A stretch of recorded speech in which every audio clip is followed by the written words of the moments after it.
Wrong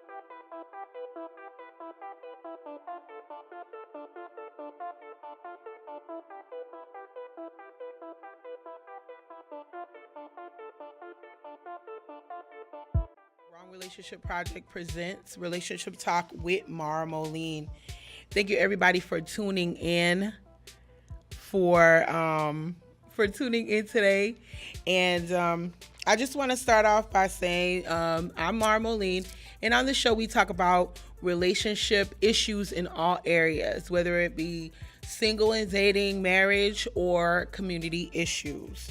I also want to start by saying remember to share, like, and comment on the page. So share with the little man on the left hand corner with the arrow. Share it so everybody else can see the show.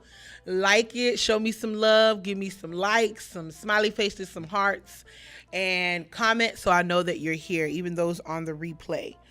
And also today, so I want to thank everybody for supporting the show since the beginning, since the first show, October 29th. We premiered October 29th. So I want to say thank you for that. Last 3 shows. The first show was about cuffing season. We had John Lamprezier letting people be aware, all the single people, you know, I got to support all my singles, to help them through the cuffing season. So I know you guys made it through cuffing season. Cuffing season is kind of over because December is coming through and Christmas. So I'm not really sure if people want to still get in relationships and buy gifts, but I hope that you guys are surviving this cuffing season. The second show was also holiday blues, surviving Thanksgiving, being single, having to deal with, you know, family members asking you why you still single, why you not married, why you ain't got babies, all this other stuff, and teaching the saints not to really clap back. But Demerit don't really know about that. Anyways, and then our third show, we talked about post-election healing, and we had attorney Yolanda Cash Jackson, where we talked about how to move forward after this election, after Trump being elected, and how we move forward as a community, how involved we should be, why we need to be involved. We talked about political systems and everything like that. And so today we have this awesome, great man of God. I call him the militant Christian. Amen. This is Demerit. That's his rap name. Yep. And you can find him on Facebook, who is an actor, a rapper, a father, and a husband. He has 2 kids, y'all. And he married. He married, y'all. So I want y'all to know that. But he does post that on Facebook that he is married, and his wife lets you know that he's married as well. So, hey, Magda, how you doing, girl? What's going on, babe? And so he recently ran for commissioner of Opelika. So say hi to the people. What's going on, my good people all over the world, not just Florida or Miami. We're going to speak the world with this because this is going to go global. So what's going on, my good people, on this lovely Saturday?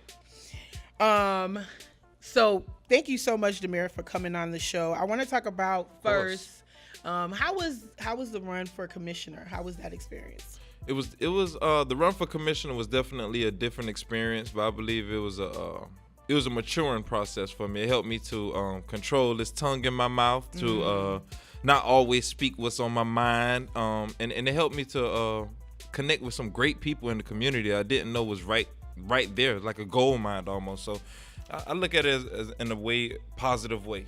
Oh, you do? Okay. Very good positive. And what was the experience like? Man, listen, it hit me like a hurricane. I was totally not expecting everything that I experienced, from the constant meetings, the door-to-door knocking, the fundraising for money to be able to get the material to be able to put out. So all of it was just new to me. So everything, just the demand, the responsibility, you being open to people criticizing you, but you not being able to say nothing back to them. I mean, it was a lot. So those are the main things I believe I took from it. And would you do it again? She trying to get me in there. Listen, my phone has been blowing up this week from people telling me that I better not be backing out because there's another election in 2 years. So They believed that this time running around was just get my feet wet. And now that people know me and know my platform and know my history and know about me, that they're more inclined to support me now. So in 2 years, I think we're definitely looking at re-engaging in the election process. And why did you do it? Why did you feel like it was necessary to be done? Is a key word in your statement right there. Necessary.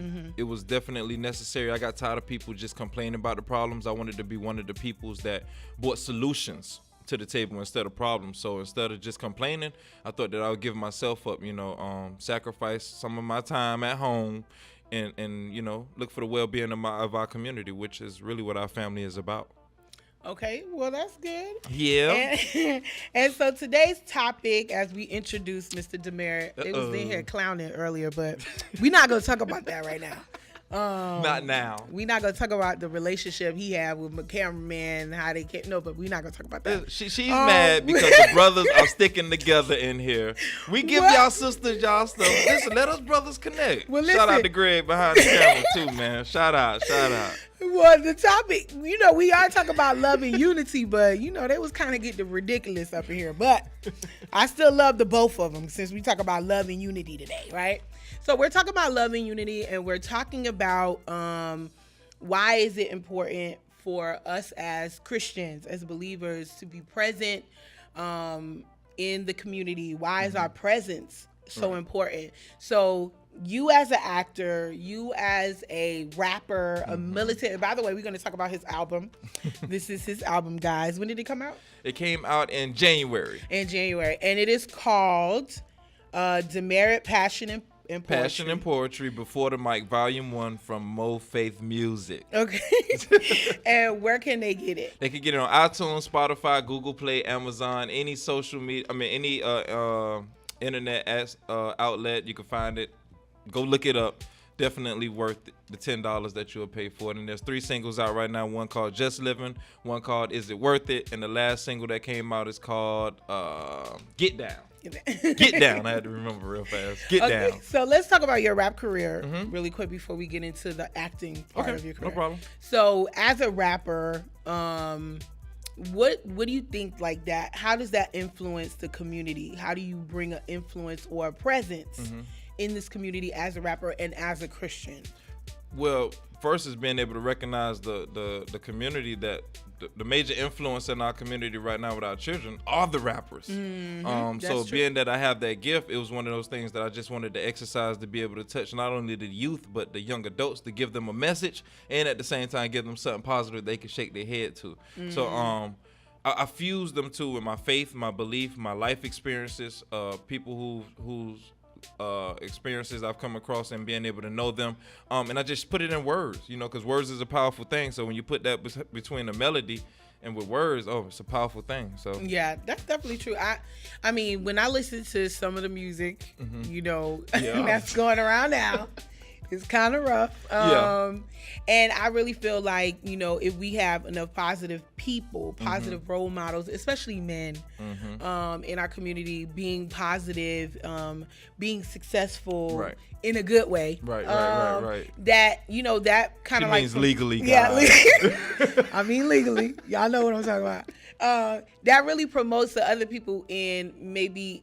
in disadvantageous situations, if I want to use that word, that you can still make it out and be positive, be successful, and you don't have to go to those other measures, illegal measures. You know what I'm saying? And it's even going back to the core of even hip hop or music itself. It always reflected the times. So it's just reflecting. Even with this project right here, it just reflected the time in my life where I was going through certain struggles, personal issues. I was going through certain afflictions and things like that. So it was just putting it all in words and just sharing it with you and just opening myself up like a book. Okay. And I wanted to talk about Black Don't Crack. Black Don't Crack. Okay. And that's your... Black Don't Crack. That's your clothing line, right? It's a clothing line, it's a production team, and it's a documentary, more importantly. It's a team my cousin and I, Joe Wesley. Shout out to Joe Wesley Photography. We came together with Ampool Productions, and a group of us drove up with our own money, drove up to Washington, D.C. last year for the Million Man March, and we interviewed successful people, historians, everyday people, layman people, and we just talked about the plight of the black community, and we put it together. So it's a documentary that we're still working on. We're not just going to hit Washington. We want to hit spots in Miami, Sanford, Florida, historical spots in Mobile, Alabama, and Selma, and things like that. So it's just being able to tell our story from our perspective. Right. Okay, so getting to that, the Million Man March. Right. Let's talk about because that's like in the area of politics, right? Whew, yeah. So let's talk about the election, how it is post-election, how you feel about that, and how we as Christians need to move forward. Man, that's a tough one right there, because you have so many people going through so many emotions right now. You have so many people feeling hurt. Other people feel like we're on the right track, because just because we say Christian doesn't mean just the black community. Because you have some Christians that believe that everything is going according to plan in a good way. Yes, and you got some Christians that say, well, this is the Antichrist and we're going to be at the end of the world right now. We don't know what's going on. So as far as the black community and the Christians and the black community, my perspective is I'm thankful to God that all of this happened, because we actually get to see the blatant racism that's going on around in our society, because for so long it had become subsided. People was able to hide it. It was no longer, racism doesn't exist no more. And now since Trump came out, or President-elect Trump, respectfully speaking, since he came out with all this talk, we see it. So it's all over the place. So it's important for us as Christians to stay in prayer, because we have to continue to walk in love. We have to continue to walk in compassion and forgiveness. And, we're not perfect. So I'm not saying that I hate Donald Trump. I'm going to give his office and his team a chance. But at the same time, I'm not going to ignore where he rose up and the things that I see around me. I'm going to speak against that, but I'm going to walk in love, and I'm going to do it in love. And how does that work for you as a Christian, like dealing with racism, just all those different issues that have come up during and after this election? Had you told me before 2007 that racism was still heavily alive in America, I wouldn't believe you as much. But then 2007, my wife and I got married, and we moved to Pensacola, where we were placed in over a ministry. So we pastored, and she first lady, and we went through so much persecution by being young, by being black, and in ministry in a very racist town. So it would be mornings I would wake up and nails would be behind my tires. We would wake up and there would be animal guts in front of my porch and stuff like that. And this just went on for months, to the point where I used to have to leave my garage door open to have my dog kind of roam the yard to make sure people wasn't coming in my house, because I had just had a son. So to see racism at that vivid level, and then to work at the school and to see children who say, look, Mr. D, I don't like the white people because they call us the N-word around our neighborhood. So to see that was kind of a culture shock to me. So when I came back down here to see this, it just solidified more. I have to be 10 toes down with this. I have to be out in the community. I have to speak against this. Although I do it in love, I can't hide the truth, because Jesus never hid the truth. He just spoke in a way of compassion. So it's not what we say, it's how we say it. That's important. Because they did deal with racism in the Bible as well. And I feel like Samaritans. Yes. And I feel like we as believers as a whole don't really hit these hard-hitting issues. We you get what I'm saying? And why do you think that happens? Listen, Sunday is the most segregated day in this country, to the point where my sister dated a boy years ago. He went to a church where they was preaching racism. And he told my sister, he was a Caucasian boy, and he told her that they couldn't talk or even be friends because his parents was dismissing him because he was talking to a black girl. So if we don't come to the core of the issues to be able to say, listen, it's still alive and it's still active. This thing is passed down through preaching. This thing is passed down through Sunday night dinners. This thing is passed down through picnics and family reunions and stuff like that. So if we don't acknowledge that it's still going on, we can never come up with a solution to the problem. So the more you keep denying it, you like that addict that's saying, I don't have a problem, and we looking at you stealing everything in the house to sell it in order to feed your problem. So yeah. Right. How important do you think that, you running for commissioner, you doing the whole documentary Black Don't Crack, how do you feel that the presence of black men or Christian men, how effective is that in these arenas, the political arenas, hitting these hard hitting sensitive issues? How do you think that is effective? The black man in the political arena is effective when the black man stay true to his people. Because many times what we see is that these black men and women get into these environments which are hostile, which are demonic, which are, you have so much going against you. And I understand now through experience, but you have a lot of these people who lose themselves and they go in there with one mission, but once they get in there, they compromise themselves, and then you forget the whole reason why you were in there fighting in the first place. So if you're going to do that, if you're going to step up to the front line, if you're going to give yourself as a sacrifice, remember the reason why you did it. Like, that was my whole thing. I kept people around me who kept me remembering the reason why I wanted to serve, the reason why I wanted to sacrifice to run for the position was not for me. It was not for no accolades or titles. It was to simply better my community one step at a time. Right. So. And I mean, we're like I'm talking about love and unity. Despite the racism that, all of us face. All of us. How do we come together, like, as a whole, not just only black, but, as a whole community? How do we come together and now move forward? You know what I'm saying? Even possible. In your campaign with Black Don't Crack and everything like that, how can your effectiveness, even you saying, hey, this is the problem, right, but we need to come together? It's funny you say that, because the one thing I constantly preached on my campaign was my life is the best example that I can give you of what I've done in my past. And by that, not only saying that being 9 years married, having 2 children who are in gifted and in magnet and excelling in sports and everything, but beyond that, my son's godparents are white. Okay. So I'm showing you through action that I'm not prejudiced by any means, but I'm not going to tolerate racism. So in order for us to be unified, me and my son's godparents talk about racism all the time. Okay. And just because you of a different color doesn't mean I'm going to be afraid to bring up the topic. Exactly. And if you're real about it, you will say, you know what? It is real. I'm not like that, but it's real. And so when we're able to be real and come to grips with this thing, we'll say, listen, now how can we get some positive, proactive solutions to deal with this? And you got to deal with it one county, one city, one residence at a time. You can't give a national plan and say everybody's going to do this and it's going to work, because every place is different. Yeah, you can't go in them rural areas the same way you come in the city. The city, because the racism is different in those places. It's more blatantly in them country places where it's open. They got the Confederate flags hanging up. You better not go to certain stores after 9 o'clock at night. And it's real even in Florida. When you drive up State Road 27, trust me, it's real. So it's depending on where you're at. That's what I tell people all the time. I was having a conversation with somebody, and I said, here in Miami, it's a little different. You know what I'm saying? But when you go north of here, Lord have mercy, you are going to see a lot of different, blatant racism. And how do you deal with that? How do you deal with that in your, your religion, your walk with God, your Christianity? Because there's a lot of things that a lot of people that come against Christianity because they said the Bible was used during slavery time, all these different things, and you have to be able to have an answer for these study people. To show thyself approved. And I tell people all the time who use that the Bible was used to enslave our people. It's called Marashic exegesis. I understand what they're saying, but when you even take it back further than that, that Bible that you're still talking about still comes from the African culture.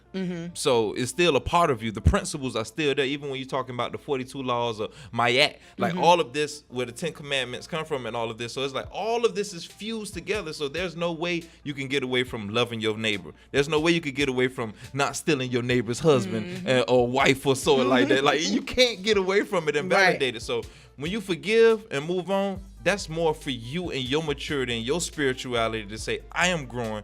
Not mattering what Mara is doing, I have to worry about what DeAmus is doing. So that's what we got to get back to, self accountability. So I just want to bring this up, and then we're going to go back to something else. So biblically, right? You were talking about the Samaritans and how, in the Bible, it does show us how racism was handled and how Jesus went about dealing with that. You want to talk about that?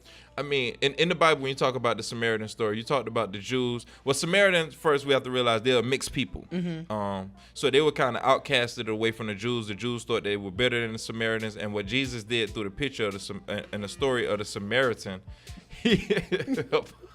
Sorry, y'all. Yes, that was her, not me. But through the story of the Samaritan, he showed how there was an injured Samaritan who had been robbed and almost near death on the side of the road, and how Jews were just walking by him with no type of compassion at all. But he showed that this one person that came by who had compassion, one person, all it takes is one person who got this Samaritan, took him to a hotel, paid for their needs, and then came back to make sure that the people was okay. And what he did through that story was to show we are no better than Samaritans. We are no better than blacks. We are no better than Asians. We are no better than Haitians or Cubans or Puerto Ricans or whatever. We are all God's children. So at the end of the day, you have to love, and you show your love through your action. And that's what that stranger did to that Samaritan. He did it through his actions, right? Not just talk. Because exactly. we're on Facebook talking all day. I love you. God bless you. God bless you. But what are you doing to be active in your community, in your everyday life, to help people and to show that love? Exactly. So, being active, because you are extremely active, right? Yes, Lord. And you are an actor, right? Yes. So let's talk about the different roles that you will not take. Why you won't take these roles? Roles that you will. She went there. Yes, I did. Go ahead. But I had already told. Listen, don't let him. I had already told you that we was gonna go there. But anyways, roles that you won't take, roles that you will take, and why? Why is that important to you? Well, acting, first off, is a great way to let off that steam in a positive way. I'll say that.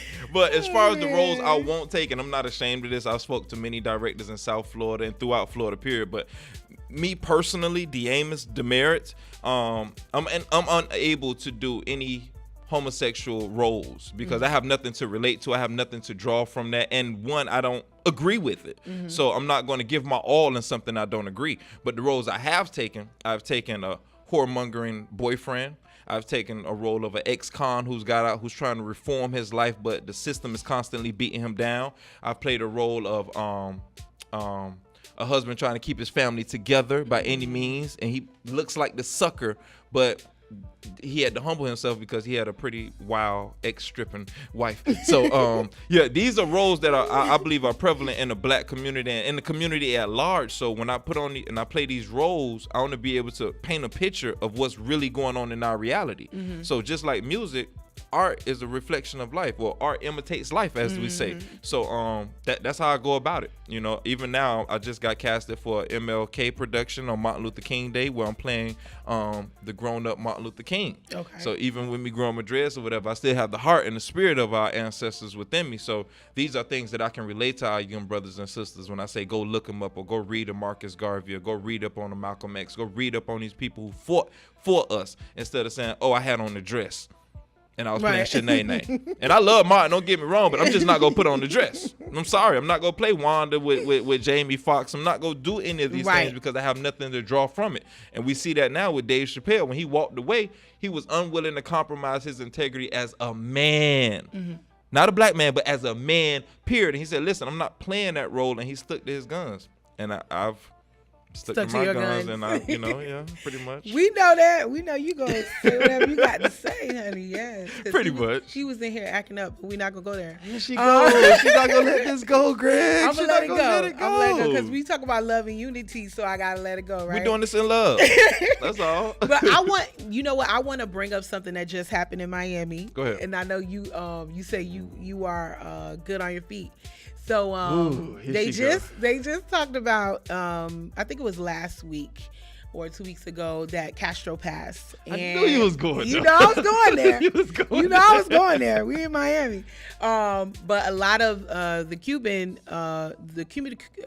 lot of people in the Cuban community celebrated and everything. And I saw your post with Malcolm X and Castro. So I want to get your opinion because I read the comments. Yes, you did. I'm not gonna say what happened, but I want to bring this up because, of course, we talk about community, how we come together, and how things affect each community that intertwines. You know what I'm saying? So tell me, explain to people the picture. Explain to people the picture. Y'all can go on his page and look at it. Explain to people the picture and then your take on it and why you posted it. See, ladies and gentlemen, this is why you have to be on Ready. your P's and Q's gotta be at ready. all Well, time. the You Bible never know tells what's us going that, on. though. Exactly. Be ready at all time, in season and out season. As far as regards to the Castro post and even Castro in itself, I mean, I took a stand on what's the truth. Historically, what's proven. He stood with blacks, not only in America but in South Africa during the apartheid with Nelson Mandela. He helped to empower them during guerrilla warfare when they was fighting with the outsiders that was trying to come in and take over the land and pilgrimage it and everything. Throughout history, he's been known associated with not only Malcolm X but also Joe Louis, but Muhammad Ali. So if our past freedom fighters have linked up with him, it must be something that this guy is doing for our community in a positive way. Now, my post received a lot of backlash from a lot of Miami Cubans, which people don't understand the history of why those Cubans came over here, which were the elite Cubans in Cuba. What was going on during Bastilla, I can't remember the name exactly. He was the former dictator before Castro took over. It was racism practiced in Cuba. He was aligned with America, which was going on with racism in America at that same time. So what happened was when Castro took over Cuba, he brought equality to everybody. And he said, listen, there's not going to be big I's and little U's. We're going to be equal across the board. That's why you don't see homeless people in the streets. That's why everybody over in Cuba gets free health care. They get free college education, although that comes with a stipulation to have to work for the government for 4 years after you graduate. But he put these things in place to be able to betterment the country. So when I posted that, I received a lot of backlash from my Cubans that said that he murdered thousands of people. And they giving out all these points with no proof of it. So you can't just give me empty rhetoric if you can't have nothing to prove. I could prove that he helped set South Africans free. I could prove that he came over to Queens, New York to meet with Malcolm X and Joe Louis and all of these people to talk about the plight of the black man in America. I could prove that he tried to send over thousands of doctors during Hurricane Katrina, but the USA denied him from bringing them in. I can prove these things because it's historically and it's documented facts. You can't just tell me about your empty rhetoric and your hurt feelings, because all our feelings hurt. My feelings still hurt from 400 years of slavery, Right. but I still got to move on and get up every day to go to work. So Right. please not trying to hear that about your hurt feelings. I understand it. I'm compassionate about it. I love you for it. But when we're talking about facts is facts, and it could be proven and Right. documented. And the reason why I bring this up is because I saw a lot, like during that time. I heard a lot. I saw a lot when, it was announced that he passed. But and again, I have to say that they said he had passed a couple of years back. Listen, I was like Machiavelli around here, like, but did he die for real? I this don't time? know. I'm not really sure if he's alive or I'm not sure. But anyways, but I want to bring this up because in all cultures that we go through, we see that we have to deal with these different indirect, sometimes very direct racism that we see. Right. But I want to know, moving forward into this 2017, do you think that there's a lot of male Christian representative in our community that represents, number one, Christ, and also when they're representing Christ, like they do it the right way, but also are out here and very vocal, very present, very visual, when it comes to helping and support our community, going out here saying, hey, this is not right, this is wrong, trying to bring change, Right. basically, and bringing up the era of Martin Luther King and Malcolm X. Even though they had different religious views, they were very vocal, and very. you saw them, Very, very much. So what do you think about that? To answer your question, I do believe that there are men out here who represent Christ, who has a heart for the people, but it's so few that it seems like it's the same ones doing everything. I believe in our day and time that there are a lot more men that are comfortable in the church than there are active in the community. So in church on Sundays and Tuesdays and Wednesdays during Bible study, we hear the hoopla, we hear the we need to do this, we hear the prayers of the righteous, we hear all of this, but on Monday through Saturday we don't see you. Right. You're not in the community. And it's not saying that we need to have paparazzi follow you everywhere to document what you're doing. We're not saying that, but we need to see the evidence and the fruit of what you're doing. To the point where I was asked that question, they were saying that well, you haven't been active when I was running for Commissioner Opalock. And I was like, we haven't seen you. And I said, well, go ask the students and the parents who I mentor on a weekly basis, on a monthly basis, sticking with them years and years after time, going to check on them even when they're not at my school, that I'm still with them. You see the evidence. Mentoring children in Overtown, mentoring children over in Liberia, over in Hollywood, Florida. These children come out and spoke to the point. My first donation was from my former students who now DJs with DJ Ari in the Miami Heat. Shout out to Gerby too. That's my boy. But I believe, honestly, we have a lot of people comfortable in the building. And what I believe God is doing right now is he's doing away with the building. Not necessarily say that you're going to see churches just fall apart and things like that, but he's going to make it so uncomfortable to the point where you have to get out of the building and go affect your community. And I tell people this all the time. A young man, you see him on the corner, you see him, he's a thief, he goes and robs people, and you ignore it and you go by it. One day, he could be knocking on your door to rob you and steal you. Why not step in there and prevent that from not only you, but your child? That may be a man that your daughter run into later on, and you could try to you could prepare her the best you can, but it's just something about him that just sway her. And it's like, listen, man, I'm gonna try my best to prepare this world not only for my children, but when I go here, that they'll be able to be productive citizens in a better place than I had to. So I don't think we're active enough. I really don't. I really, really don't. I think we are reactive rather than proactive. We wait till stuff happen and we say, oh, we need to get this for the young men. We need to save our sons. And it was like, listen, we've been saying this for almost 5-10 years. Like, what have you been doing? Like, now all of a sudden we got the Trayvons, we got Mike Browns, we got the Philandos, we got all these brothers being killed out in the open. And Corey, the one who was shot in West Palm Beach. Exactly. The drummer, right? Yes, I was going to talk about that. All of these different incidents that we've seen, and yes, for a moment, it was like big news, especially Corey because he hit home. It was near here, blatant how he was know, killed like crazy. And you heard that for a moment. You seen some of the churches get together, but that was kind of like pretty much it, you know.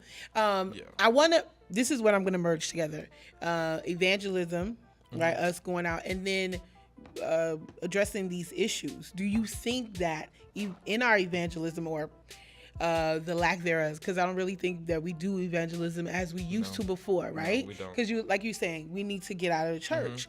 But what's the solution? What's the solution of, number one, making or being able to, like you said, mentor or having more men be more present, be more vocal outside of the church than in the church? And do you think evangelism plays a big part in that? See, when we say evangelism, and you said, I think of it as not a religious term. I think of it as a life-saving term. Okay. Because when I'm going to evangelize you, I'm giving you the thing that helps me when I'm in the darkest spot of my life. Okay. That's God. So, one, we have to bring back community. We have to. We're at the point where we're policing each other, where it's not snitching, I'm just checking you. So you go through my neighborhood, all the young boys in my neighborhood know me. When they see my car coming up, they driving, they running up beside me. What you doing, Mr. D? What you doing? So it's being able to police each other. And two, economic development within the community. Okay. Because I always told evangelists this when you go out and evangelize the people, you can't bring that brother off that block if you don't have nothing to give him to go to. To give them, right. He might be serving drugs, whatever it may be, weed, cocaine, and it is wrong. But at the end of the day, do you know why he's doing it? Do you know it may be to go put food on the baby's table when he have a felony that nobody will hire him? So if you're in a position to hire people, let's bring this together as a community. So the fact that we're unified now, you got a job opening over there tomorrow? All right, I got a young brother that need a job and I can pull him off this corner and we can help this corner over here clean up if we get him a job. But nobody don't want to do that because we're so comfortable with getting our 401k and making sure that we straight for retirement. And it's like, look, all that could be gone in a matter of seconds if we don't take care of our community. Right. The people is the biggest asset in this world. Not your possessions, not your cars, not your clothes, the people. And if you don't build the people, we're not building nothing. We're actually failing in our future. So that's what I believe. Community, and economic development has to happen in our community in order to bring change. Has to. Do you think that, because when I look, I research a lot of history before I do these shows. And when I look at like the 1950s and 60s, even in the Christian community, it was a lot of businesses that were, people talk about Black Wall Street, but I don't want to get into that right now, right? That might be a whole nother show. Yeah, that is a whole nother show. And we only got like 10 more minutes. Yeah. But I want to say, during those times, it was a lot of, like you said, community, a lot of people doing things within the community to be able to build the community up. Do you see a lot of that? Do you see a lot of like Christian-based businesses who are trying to bring or develop or even mentor, young men, young women to, number one, in Christian values, but also to teach them worth ethics, you know what I'm saying? Right. And how to be business owners and all these different things. Do you see that? It's funny you say that. Shout out to Arisha Randolph on the YPN, Young Professionals Network, and Eric Knowles and everybody down there. They're few though. And it goes back to my previous statement. It seems like the same people are doing everything and they get tired after a while. You said something so key, that are there mentors that teach us how to be professionals, teach us. When I was running for commissioner, that was the one thing toward the middle of the campaign that I realized that my opponents had over me. They were seasoned and they had been groomed. I was raw, and although I connected with the people, I hadn't been groomed in a correct way to be an effective politician. So what happens now, during these 2 years gearing up for the next campaign, is I have people reaching out to me saying, I'm willing to mentor you. I have the vice mayor now of Opelika, Joseph Kelly, shout out to Commissioner Kelly, who wants to mentor me, show me, groom me, because they know at some point in time you're going to have to pass that baton. And see, that's what we have to realize, that you're not going to be able to stay on them jobs and be the CEO for 50, 60 years like you think you are. Get what you can get, pass it on, teach it to somebody else, and prepare them to take it on so that we can keep this in a community and keep empowering other people as generations go on. But we're so selfish that we miss that. But it's needed. Yeah, it is needed. So it is needed. So listen, if you out there and you got mentoring programs helping these young brothers out with jobs and helping them out with spirituality and getting themselves together, you need to holler at Mara. You need to holler and let her know your info, your links, and so she can spread it out to the directory for real, because we need it. Yeah, we definitely need that. We definitely need it. I definitely believe that, and the reason why I bring up mentorship and just business, building business, and like you said, economic knowledge, like all of this stuff is necessary, because I feel like, number one, we kind of like teach our kids to only go to school, to like rely on college and stuff like that. And if you don't build a business, you need that. Like, you get what I'm saying? Building a business, because in all the other communities, white communities, Spanish communities, Asian communities, they have businesses. Like, I see that. And that's how the wealth is built. Like, for example, let's take the Jewish community here in Miami, right? When you go into like Miami Beach, Bal Harbor, all of them have like a temple, but they have businesses. They have a supermarket. They got a deli. You know what? In Aventura, I seen a kosher sushi place. That's so crazy. You know what I'm saying? So they have businesses to cater to their community. And the thing is, I don't want it to just be, only just black people, but I want you guys to understand the reason why I'm doing the love and unity thing is, yeah, I agree with you. I feel like not only men, but women too, we are stuck in the church. We're comfortable in the building. Our presence is not there in the community. People don't even know we here. Exactly. You get what I'm saying? Except on Sunday when the parking lot exactly. That's the only time they see it. That's the only time. So I want to bring up a question for the day, right? And it is, why is it important for us as Christians to build relationships in the community? Why is that so important? Question of the day. Why is it important? Matter of fact, she should have said, do most of you think it's important? Because by the actions, we can't tell. But even before that, you said something about the Jewish. It's crazy because everybody has their little pockets where their communities make money, and they don't allow anybody else back in. This is true. We are the only community that allows everybody to come into our community and make money and leave with it. So we never circulate our money. So it's not, whether it be the gas station, whether it be the supermarket, whether it be the corner store.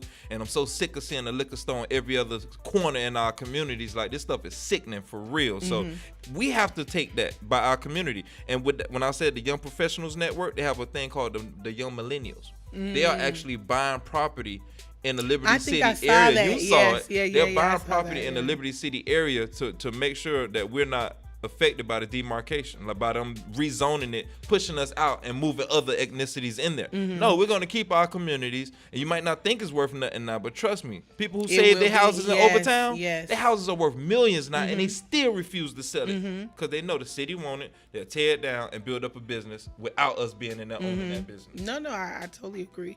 I know, like, exactly what they're doing, like with the gentrification. Gentrification, that was my word. That was my word. With the Straighten me over there, Greg. You ain't got me over here looking all silly over here. It ain't demarcation. That's another definition. That's another definition. It's all right. I got you. I got you. Appreciate but the gentrification here happened in Miami, in Little Haiti. It's happening in Little Haiti. It's happening in the fashion district, Scott Projects, Wynwood, and Overtown. All of those places that used to be, mainly Black or Caribbean, they are gentrifying these areas. All day. And I was telling my auntie the other day, I was like, Auntie, listen, you gotta make sure that all your paperwork on your house is correct, because these people could come in and just kick you out, take your house and kick you out, and your house is going to be worth so much money, and a lot of people don't know that. Yeah, they just sell it. Yeah, so that's true. I take that money right now, not knowing they're about to triple worth off your property. Like, exactly. Look, just hold on to your stuff, please. People, hold on to your stuff. Yeah, definitely. So I want to say this, because last week Attorney Jackson was here, and she was basically saying that, we need to, the way that we are effective, or the way our voices are used, is when we go to these different meetings, town hall meetings, the people that we elect to office, talking to them, sending letters, calling, tell them, hey, we don't like this, fix the streets. Right. We know garbage cans, all of these things can be fixed if we open up our mouths, you know what I'm saying, and do something about it. Do you believe that, especially in this generation of young people, do you believe they feel like they're powerless? I do, but it's a trick that's been played on them. It's as if they've been brainwashed to believe that. If there's a road, a hole, a crack, sidewalk messed up in Pembroke Pines, it's gonna be straight that same week. You go over in Opelika, certain spots in North Shores, not even North Shore, you better not even play in North Shores, because they stuff will be straight the next day. but no, that shows the power of what we can do, like you said, when we voice our opinions and we are active at these town hall meetings, commissioner meetings. I realized that as I was running the campaign, I'm like, oh my gosh, like, we can hold you to your words. You can't just tell us anything and we'll believe it. But if we call you to the mat and say, listen, we demand that this get done, and you got 50 other residents, tax-paying people behind you, or 100 or 200, you got to petition out the whole community, it's going to get done. It definitely. The reason why I bring up these two shows, because my last show have been very political, is because, number one, of course, I'm a Christian, I believe in the Bible, but I feel like a lot of us as believers, we're still on the fence about her salvation. That's crazy, but we not even finna get there. Yeah, we're not going there. Magda, I need you to get but we, I believe that we as believers, we as young folk, we get so caught up in, I guess debating the Bible, oh no, this is not right. You're not wearing the right outfit. I don't think you should speak in tongues. I believe in tongues. So there are real stuff going on in our community that we are like, oh, I don't see it. Like, you know what I'm saying? Or we gonna pray about it and not really do anything about it. And so that's why I'm trying to push to let people know that, listen, you have a voice, use it. You get what I'm saying? You can be very effective. You can be very useful. And if somebody say, oh, dang, Mara, she's putting on this show, I like what she's talking about. Right. Let me see, let me get to know her. And my life speaks for me. And then I can introduce, the Bible of Christ to them. Exactly. And I feel like a lot of us don't really do that. No. We're not active. We just stay in our little churches. We just have our little revivals and our little prayer meetings. And that's pretty much it. You know what I'm saying? And like you said, I like the point that he had said. It was like, we want to go out here and evangelize with nothing in our hands. Like, you get what I'm saying? What are you going to give back? Right. What are we giving back to the community? So anyways, we're going to end. we told you we could have We're going to wrap this up. We have to do a part 2 with Demeric, because he's a mess, but I love him in Jesus' name. But what are your last remarks? What do you want to tell the people, and also let them know where they can find you and everything that you're doing? Cool. My last remarks would be to the church, and I would say, I know you're receiving a lot of backlash. Historically speaking, during the civil rights movement, it was the church that prompted the biggest surge that sparked the civil rights movement. So we can't say that you are powerless. We've seen through history that you have been instrumental in a lot of change that went on in America. But in this new day and age with these new millennials, we have to do different tactics in order to get these younger generation. We don't want to do away with the church or even spirituality because it's needed, but we have to have different methods to go about a plan of action to get solutions. So please, church, I beseech you, as your word says, Paul would say in Romans 12, I beseech you, I beg you, please consider the young people, because if we don't get them and we lose them, when you gone, you're dead, and God calls you back home to glory, there'll be nothing here for them to fight for, because they'll be already defeated mentally and spiritually. So step up to the plate and compromise for the sake of the whole community. Right. And where can we find you? Oh, you can find me on Facebook at Demerit. That's D''Merit. On Instagram and Twitter at D_MERIT. Holla at me, connect with me, email me, shoot me an inbox, man. I love to be able to build with our people in our community. And how can we find your clothing line? Black Don't Crack, right? And I pray. Also, okay. I have our pray shirts. Also, you can go to www.diamosdemeritt.com, and you can reach out to me. You can also inbox me on Facebook to get the info there also. Okay.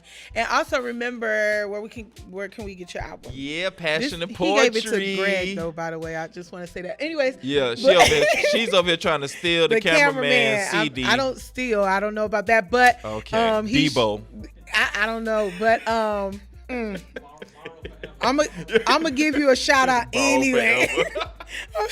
I'm gonna give you a shout out anyway. But where can they find it? You can find it on iTunes, all the internet, all the media outlets, Spotify, Google Play, Amazon. Please go download it. It's good music, soul music, spiritual music, and it's music that you could bump with your children in the car, and you don't have to blank out no cuss words, because it ain't no cuss words. Right. So listen, support him. I want to say, even though we had a little, whatever. It's all love with Greg and him in here, but this is my brother. I want to say, listen, you have to connect with some real people. I call him, and I think the last time I tried to get you on the radio show, I had to cancel, but then he decided to come again, and he has always supported me from the beginning, from the Wrong Relationship Project my wife event. And I. Yeah, your wife and you. Shout out to Magda. But they both have supported me throughout this journey. So I want to say thank you so much for coming on the show today, for sharing your opinion. You guys support him, follow him. And so my last thought is what you were saying about the youth. In the Bible, it talks about how Nebuchadnezzar, he brings Daniel and his 3 friends over, but he starts them off when they're very young, and he trains them in their culture. But because Daniel and them were very, rooted in their belief with God and different things like that. But my point is, he took the youth and tried to infuse what he believed, As assets for him. what he believed, so that he can raise up a people that will believe like he does. And my point is this, as I push out the Wrong Relationship Project, relationship talk, and everything like that, what I want people to understand is this: we have a culture of young people that they don't know what they believe. They don't know what to believe. They don't know how to believe, because it's so many different things that's going on. And it is our job as believers, men and women, to be very active, very present, very vocal in our communities. Yeah. You know what I'm saying? Because a lot of times what they see is they see Christians riding around, living nice, but they go back into their house. They go back into their church, and they never go back to the community and say, hey, you could do the same thing I'm doing. Let me mentor you. Let me take you under my wings. Let's do this together, and let me put this belief system in you, so that you can be raised up. You get what I'm saying? Because also too, when Joshua, in the book of Joshua, it talks about how, after Joshua won all those battles and everything, and then that generation died off. It's not in the book of Joshua, but the next book, it says that there was a generation that was raised up, and they didn't know God. We don't want a generation of people who are, yes, millionaires and they're successful, and you don't know God. You know what I'm saying? So it's very important for us as believers to be very active in the community.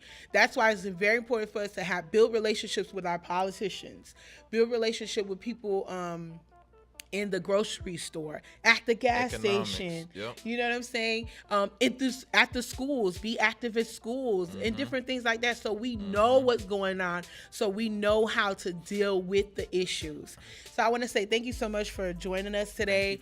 Thank you for having me. Thank you everybody who watched. Thank you for supporting. Listen, like, share, comment, and let me know you here. And we'll be back on in 2 more weeks. We'll be back. But I appreciate you. And this is the Wrong Relationship Project presents Relationship Talk with Mara Moline. You guys have a great weekend.